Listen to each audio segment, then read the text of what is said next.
गौतम बुद्ध की प्रेरणादायक और शिक्षाप्रद कहानी। बीता हुआ कल। गौतम बुद्ध की कहानियाँ। बुद्ध भगवान एक गांव में उपदेश दे रहे थे। उन्होंने कहा कि हर किसी को धरती माता की तरह सहनशील तथा क्षमाशील होना चाहिए। क्रोध ऐसी आग है जिसमें क्रोध करने वाला दूसरों को जलाएगा तथा खुद भी जल जाएगा।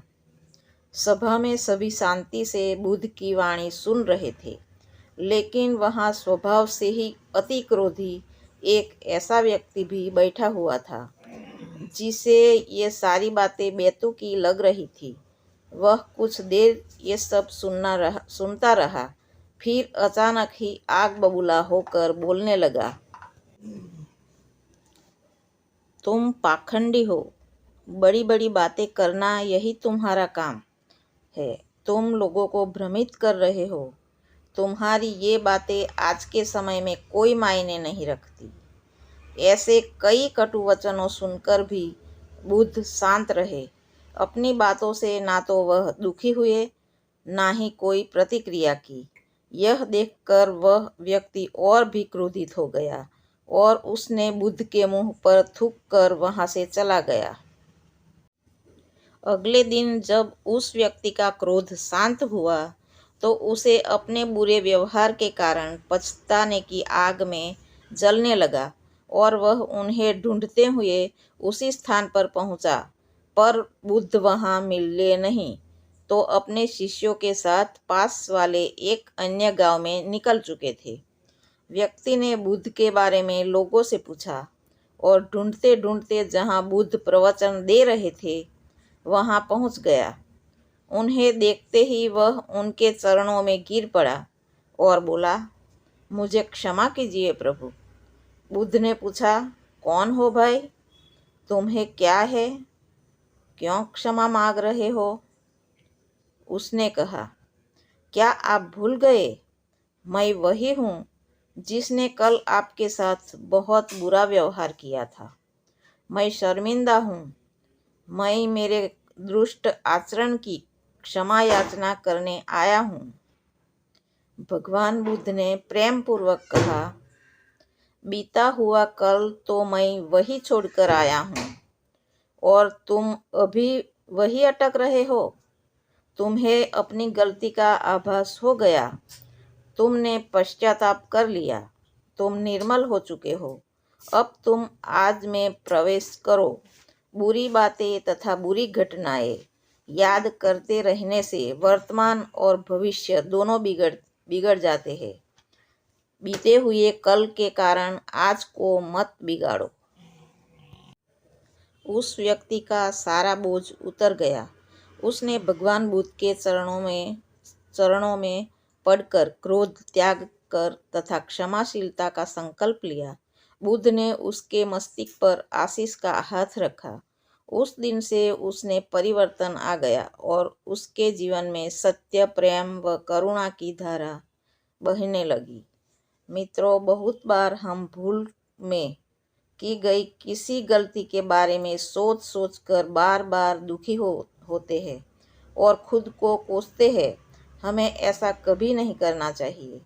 गलती का बोध हो जाने के पर हमें उसे कभी ना दोहराने का संकल्प लेना चाहिए और एक नई ऊर्जा के साथ वर्तमान को सुदृढ़ बनाना चाहिए। बुद्ध, आम और बच्चे। गौतम बुद्ध किसी उपवन में विश्राम कर रहे थे। तभी बच्चों का एक झुंड आया और पेड़ पर पत्थर मारकर आम गिराने लगा। एक पत्थर बुद्ध के सर पर लग गया और उससे खून बहने लगा। बुद्ध की आंखों में आंसू आ गए। बच्चों ने देखा तो भयभीत हो गए। उन्हें लगा कि अब बुद्ध उन्हें भला बुरा कहेंगे। बच्चों ने उनके चरण पकड़ लिए और उनसे क्षमा मांगी। याचना करते हुए बोले। उनमें से एक बच्चे ने कहा, हमसे बड़ी भूल हो गई है। मेरी वजह से आपको पत्थर लगा और आपके आंखों में आंसू आ गए। इस पर बुद्ध ने कहा, बच्चों, मैं इसलिए दुखी नहीं हूँ कि तुमने आम के पेड़ पर पत्थर मारा तो पेड़ ने बदले में तुम्हें मीठे फल दिए, लेकिन मुझे मारने पर मैं तुम्हें सिर्फ भय दे सकता हूँ। परिश्रम के साथ धैर्य भी। एक बार भगवान बुद्ध अपने अनुयायियों के साथ किसी गांव में उपदेश देने जा रहे थे। उस गांव से पूर्व ही मार्ग में उन लोगों को जगह जगह बहुत सारे गड्ढे खोदे हुए मिले। बुद्ध के एक शिष्य ने उन गड्ढों को देखकर जिज्ञासा प्रकट की, आखिर इस तरह गड्ढे का खोदे होने का तात्पर्य क्या है? बुद्ध बोले, पानी की तलाश में किसी व्यक्ति ने इतने गड्ढे खोदे होंगे। यदि वह धैर्यपूर्वक एक ही स्थान पर गड्ढा खोदता तो उसे पानी अवश्य मिल जाता, पर वह थोड़ी देर गड्ढा खोदता और पानी न मिलने पर दूसरा गड्ढा खोदना शुरू कर देता। व्यक्ति को परिश्रम करने के साथ धैर्य भी रखना चाहिए। सुख की नींद। गौतम बुद्ध की प्रेरक कहानियाँ। एक बार गौतम बुद्ध सिसवा में पर्णशैया पर विराजमान थे कि हस्तक आल्बक नामक एक शिष्य ने वहां आकर उसने पूछा, भंते, कल आप सुखपूर्वक सोए ही होंगे। हाँ कुमार, कल मैं सुख की नींद सोया, किंतु भगवान कल रात तो हिमपात हो रहा था और ठंड भी कड़ाके की थी। आपके पत्तों का आसन तो एकदम पतला है, फिर भी आप कहते हैं कि आप सुख की नींद सोए। अच्छा कुमार, मेरे प्रश्न का उत्तर दो। मान लो किसी गृहपति के पुत्र का कक्ष वायु रहित और बंद हो, उसके पलंग पर 4 अंगुली की पोस्तीन बिछी हो, तकिया कालीन का हो तथा ऊपर वितान हो और सेवा के लिए 4 भायाएं तत्पर हो, तब क्या वह गृहपति पुत्र सुख से सो सकेगा? हाँ बंते, इतनी सुख सुविधाएं होने पर भला वह सुख से क्यों न सोएगा? उसे सुख की नींद ही आएगी। किंतु कुमार, यदि उस गृहपति पुत्र को रोग से उत्पन्न होने वाला शारीरिक या मानसिक कष्ट हो तो क्या वह सुख से सो पाएगा? नहीं बंते, वह सुख से नहीं सो सकेगा। और यदि उस गृहपति पुत्र को द्वेष या मोह से उत्पन्न शारीरिक या मानसिक कष्ट हो तो क्या वह सुख से सोएगा? नहीं बंते, वह सुख से नहीं सो सकेगा। कुमार, तथागत की राग, द्वेष और मोह से उत्पन्न होने वाली जलन जड़ मूल से नष्ट हो गई है, इसी कारण सुख की नींद आई थी। वास्तव में नींद को अच्छे आस्तरण की आवश्यकता नहीं होती। तुमने यह तो सुना ही होगा कि सूली के ऊपर भी अच्छी नींद आ जाती है।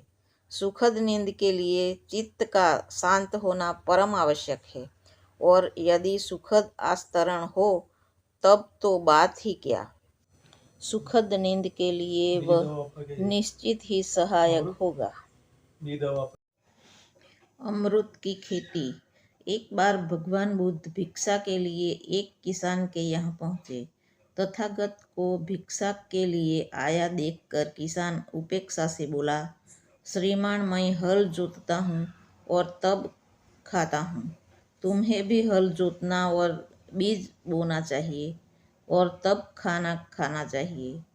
बुद्ध ने कहा, महाराज, मैं भी खेती ही करता हूँ। इस पर किसान को जिज्ञासा हुई।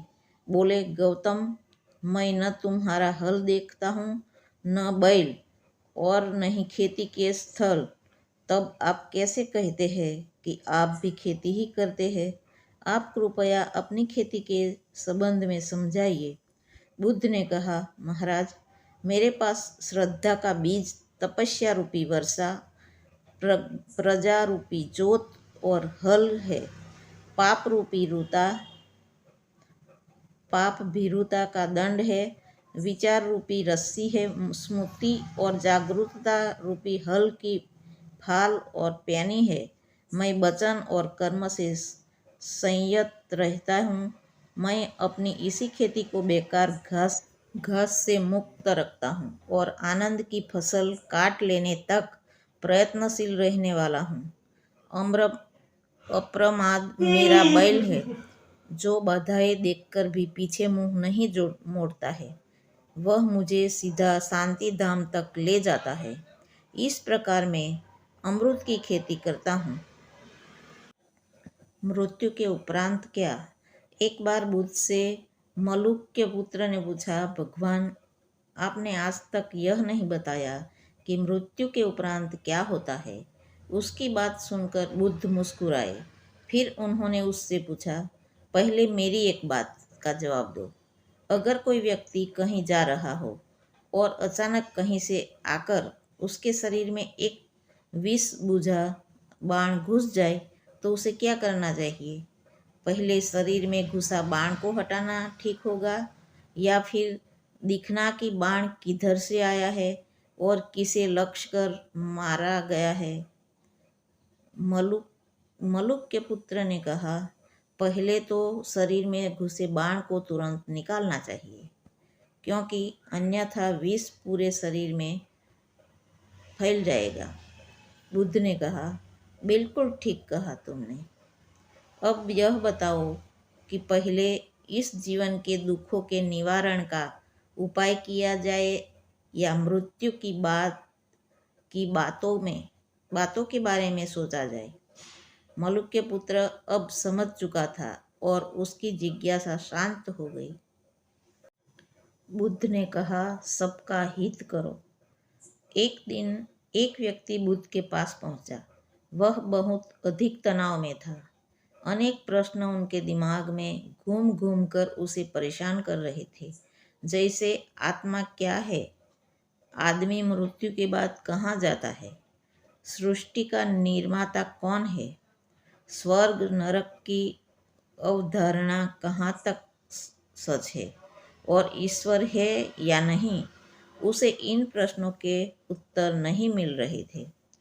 जब वह बुद्ध के पास पहुंचा तो उसने देखा कि बुद्ध को कई लोग घेर बैठे हैं। बुद्ध उन सभी के प्रश्नों व जिज्ञासाओं का समाधान अत्यंत सहज भाव से कर रहे हैं। काफी देर तक यह क्रम चलता रहा, किंतु बुद्ध धर्मपूर्वक धैर्यपूर्वक हर एक को संतुष्ट करते हैं। बेचारा व्यक्ति वहाँ का हाल देखकर परेशान हो गया। उसने सोचा कि उन्हें दुनियादारी के मामलों में पड़ने से क्या लाभ। अपना भगवत भजन करे और बुनियादी समस्याओं से ग्रस्त इन लोगों को भगाए। किंतु बुद्ध का व्यवहार देखकर तो ऐसा लग रहा था मानो इन लोगों का दुख उनका अपना दुख है। आखिर उस व्यक्ति ने पूछ ही लिया, महाराज, आपको इस सांसारिक बातों से क्या लेना देना? बुद्ध बोला, मैं ज्ञानी नहीं हूँ और इंसान हूँ। वैसे भी वह ज्ञान किस काम का जो इतना घमंडी और आत्म केंद्रित हो कि अपने आंतरिक दूसरे की चिंता ही न कर सके। ऐसा ज्ञान तो अज्ञान से भी बुरा है। बुद्ध की बातें सुनकर व्यक्ति की उलझन दूर हो गई। उस दिन से उसकी सोच व आचरण दोनों बदल गए। कथा का सार यह है कि ज्ञान तभी सार्थक होता है जब वह लोक कल्याण में संलग्न हो। बुद्ध ने युवक को सत्संग का महत्व समझाया। महात्मा बुद्ध एक गांव में ठहरे हुए थे। वे प्रतिदिन शाम को वहां पर सत्संग करते थे। भक्तों की भीड़ होती थी, क्योंकि उनके प्रवचनों से जीवन को सही दिशा बोध प्राप्त होता था। बुद्ध की वाणी में गजब का जादू था। उनके शब्द श्रोता के दिल में उतर जाते थे। एक युवक प्रतिदिन बुद्ध का प्रवचन सुनता था। एक दिन जब प्रवचन समाप्त हो गए तो वह बुद्ध के पास गया और बोला, महाराज, मैं काफ़ी दिनों से आपके प्रवचन सुन रहा हूँ, किंतु यहाँ से जाने के बाद मैं अपने गृहस्थ जीवन में वैसा सदाचरण नहीं कर पाता जैसा यहाँ से सुनकर जाता हूँ। इससे सत्संग के महत्व पर शंका भी होने लगती है। बताइए मैं क्या करूं? बुद्ध ने युवक को बांस की एक टोकरी देते हुए उसमें पानी भरकर लाने के लिए कहा। युवक टोकरी में जल भरने में असफल रहा। बुद्ध ने यह कार्य निरंतर जारी रखने के लिए कहा। युवक प्रतिदिन टोकरी में जल भरने का प्रयास करता, किंतु सफल नहीं हो पाता। कुछ दिनों बाद बुद्ध ने उससे पूछा, इतने दिनों से टोकरी में लगातार जल डालने से क्या टोकरी में कोई फर्क नजर आया? युवक बोला, एक फर्क जरूर नजर आया है। पहले टोकरी के साथ मिट्टी जमा होती थी, अब वह साफ दिखाई देती है। कोई गंदगी नहीं दिखाई देती है और इसके छेद पहले जितने बड़े नहीं रह गए, वे बहुत छोटे हो गए हैं। तब बुद्ध ने उसे समझाया, यदि इसी तरह उसे पानी में निरंतर डालते रहोगे तो कुछ ही दिनों में ये छेद फूलकर बंद हो जाएगा और टोकरी में पानी भर पाओगे। इसी प्रकार जो निरंतर सत्संग करते हैं उनका मन एक दिन अवश्य निर्मल हो जाता है। अवगुणों के छिद्र भरने लगते हैं और गुणों का जल भरने लगता है। युवक ने बुद्ध से अपनी समस्या का समाधान पा लिया।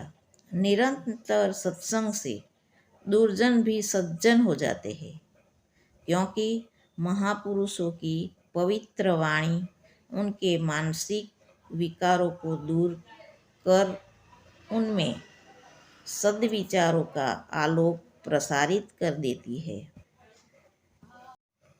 बुद्ध की शिक्षा से मेहनत सफल हुई। गौतम बुद्ध की प्रेरणादायक कहानी। एक आदमी को बुद्ध ने सुझाव दिया कि दूर से पानी लाते हो, क्यों नहीं अपने घर के पास एक कुआं खोद लेते। हमेशा के लिए पानी की समस्या से छुटकारा मिल जाएगा। सलाह मानकर उस आदमी ने कुआं खोदना शुरू किया, लेकिन 7-8 फीट खोदने के बाद उसे पानी तो क्या, गीली मिट्टी का भी चिन्ह नहीं मिला। उसने वह जगह छोड़कर दूसरी जगह खोदाई शुरू की, लेकिन 10 फीट खोदने के बाद भी उसने पानी नहीं निकला।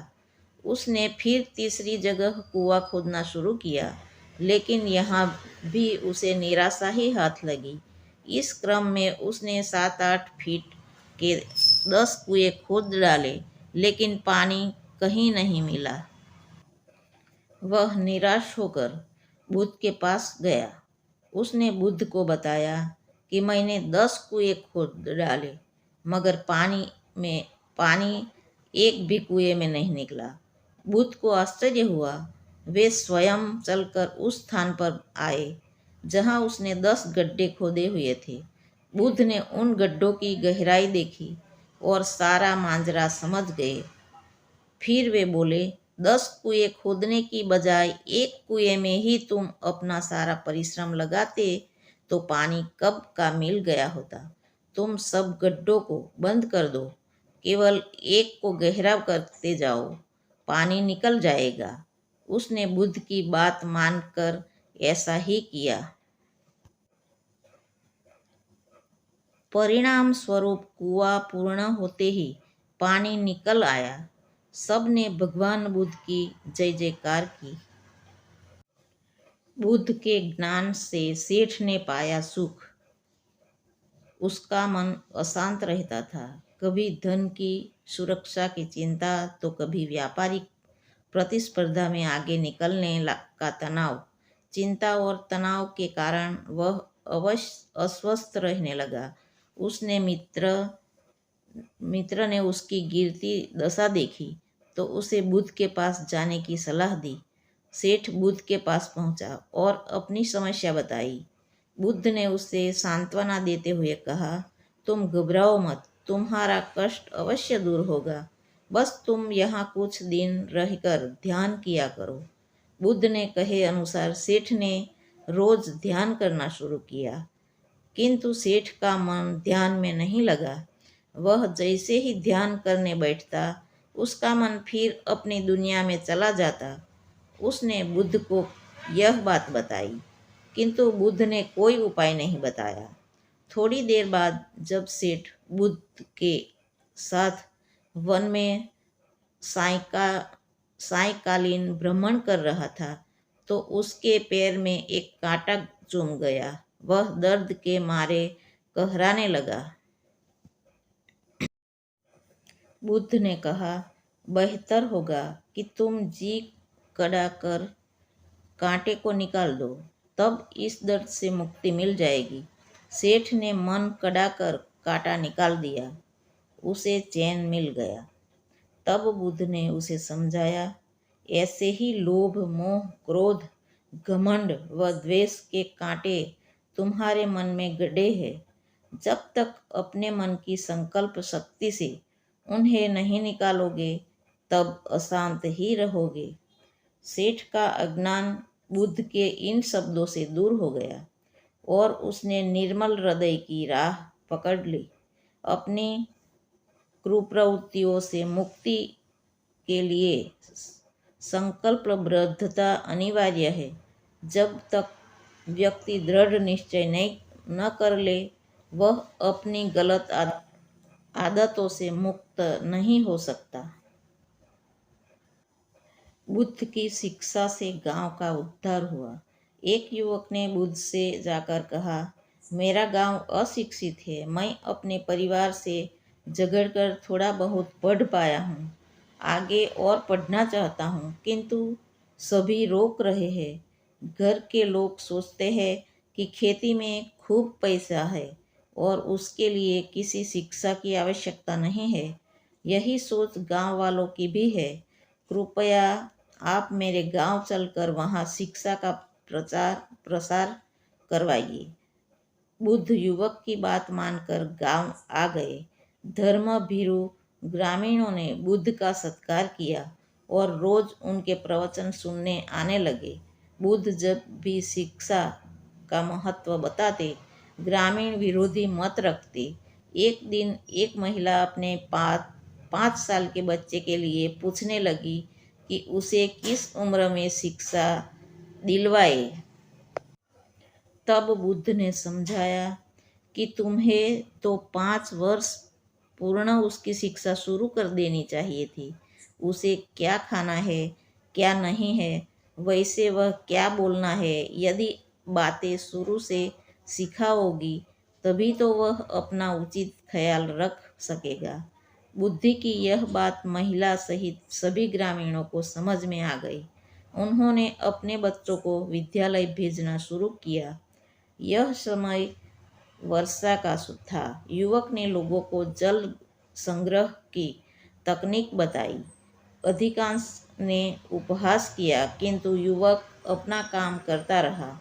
बुद्ध का सहयोग प्राप्त था, इसलिए किसी ने उसका खुलकर विरोध नहीं किया। जब गर्मी में भीषण जल संकट के कारण फसलें सूखने लगी, तो युवक ने कुएं खुदाई, जिनमें जल संग्रह की तकनीक के कारण खूब पानी निकला। ग्रामीण अब शिक्षा का महत्व समझ चुके थे। धीरे धीरे संपूर्ण गांव शिक्षित हो गया। ज्ञान हर उम्र में अर्जित किया जा सकता है। यही ज्ञान हमें जीवन में आने वाली समस्याओं को समाधान की राह सुझाता है। दोस्तों, हमारी ये कहानियाँ कैसी लगी कमेंट करके ज़रूर बताइए और चैनल को शेयर और सब्सक्राइब ज़रूर कीजिए।